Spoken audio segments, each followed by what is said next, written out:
Mais d'abord, parlons de cette grosse fatigue qui depuis 3 ans s'abat sur la France. C'est le vendredi thématique de la rédaction d'Europe 1. Le Covid, la crise sanitaire sont pour beaucoup dans cette épidémie de flemme qui touche le pays. Mais le mal est plus profond que cela. Et ailleurs dans le monde, comment ça se passe? Direction la Chine. Nous retrouvons le correspondant d'Europe 1 à Pékin. Bonjour Sébastien Lebelzik. Oui, bonjour. Alors on a vu ces révoltes violentes il y a quelques semaines contre le zéro Covid chez vous, mais depuis quelque temps aussi, de plus en plus de jeunes Chinois se rebellent contre la culture du travail, contre les cadences infernales. C'est une révolte douce, tranquille, passive. Qui sont, Sébastien, ces jeunes rebelles du genre paresseux?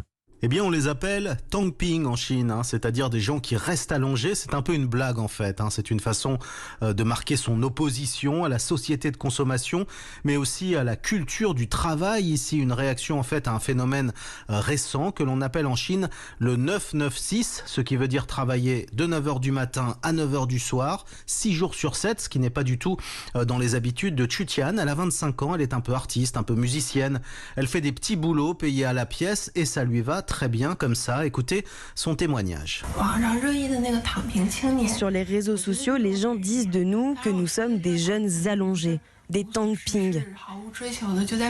Et ça me correspond, mais ça ne veut pas dire que l'on passe vraiment toute la journée couché à ne rien faire.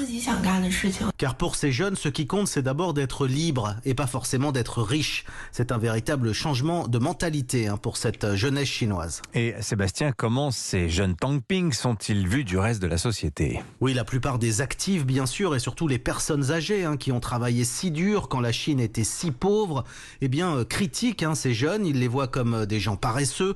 Le Global Times, le quotidien nationaliste, les accuse d'être des parasites inutiles. Vous l'aurez compris, le Parti communiste n'aime pas vraiment ces jeunes qui se couchent, comme il n'aime pas non plus d'ailleurs ceux qui parlent trop fort. Mais pour Chu Tian, il n'est pas question de rébellion, mais plus simplement de liberté. En ce qui me concerne, c'est surtout faire ce que je veux de mes journées. Je suis libre de mon temps. En général, je me couche très tard et je me lève vers midi. Il n'y a pas de règle.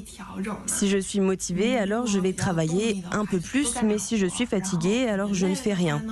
Je déteste avoir un emploi du temps, travailler de 9h à 5h. C'est dans ma personnalité. Je suis une personne introvertie. Je n'aime pas trop rencontrer d'autres personnes, avoir une vie sociale.